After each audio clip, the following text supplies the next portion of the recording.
రాష్ట్ర ప్రయోజనాలు ప్రజల సంక్షేమం దృష్ట్యా టీడీపీ జనసేన బీజేపీలు ఉమ్మడి కూటమిగా రానున్న ఎన్నికల బరిలో నిలిచినట్లు మాజీ మంత్రి నెల్లూరు టీడీపీ ఎమ్మెల్యే అభ్యర్థి డాక్టర్ పొంగూరు నారాయణ తెలిపారు. నెల్లూరు స్టోన్ హౌస్ పేటలోని ఓ కళ్యాణ మండపంలో భారతీయ జనతా పార్టీ నాయకులు, హమాలీలు, నాయకులు, కార్మికుల ఆత్మీయ సమావేశాన్ని వారు నిర్వహించారు.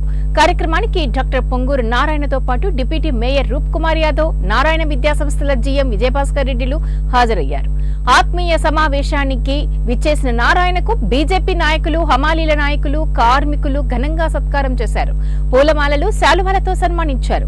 ఈ సందర్భంగా డాక్టర్ పొంగూరు నారాయణ మాట్లాడుతూ నెల్లూరు బీజేపీ కార్యాలయంలో హమాలీలు ఆత్మీయ సమావేశం ఏర్పాటు చాలా ఆనందంగా ఉందన్నారు.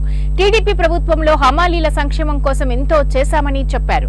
రానున్న టీడీపీ ప్రభుత్వంలో తగిన ప్రాధాన్యత ఇస్తామని భరోసా ఇచ్చారు. అదేవిధంగా టీడీపీ, జనసేన, బీజేపీ ఉమ్మడిగా పోటీ చేస్తూ ఉండడం సంతోషంగా ఉందన్నారు.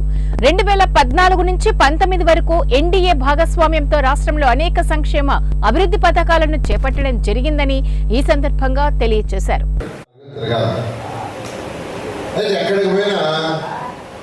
తల్లిదండ్రులు అడిగేదంటే ప్రతి మహిళ, సార్ మా అబ్బాయి ఉద్యోగం చేయండి, ఉద్యోగాలు ఏమీ లేవు.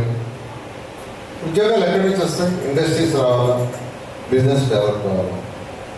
అందుకని ఇలాగనే కంటిన్యూ అయితే యువత యొక్క భవిష్యత్తు అంధకారం ఉంటుంది.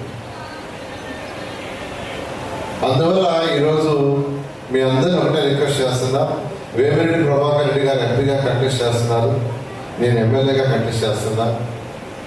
నేను 2014లో ఎక్కడా కంటెస్ట్ చేయాలి. తెలుగుదేశం పార్టీకి చేసిన సేవగా 20 సంవత్సరాలు నన్ను మంత్రిగా తీసుకున్నారు. అయితే నెల్లూరులో పుట్టి పెరిగినందుకు, ఒక పేద కుటుంబంలో పుట్టి పెరిగినందుకు, మా నాన్నగారు కూడా ఒక ప్రైవేట్ బస్ కండక్టర్.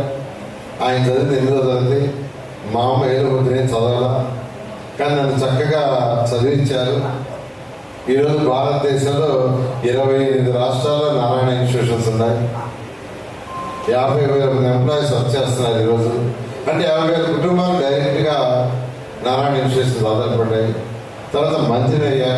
నేను ఎప్పుడు ఎమ్మెల్యే కావాలని, మంత్రి కావాలని అసలు ఆలోచన లేదు.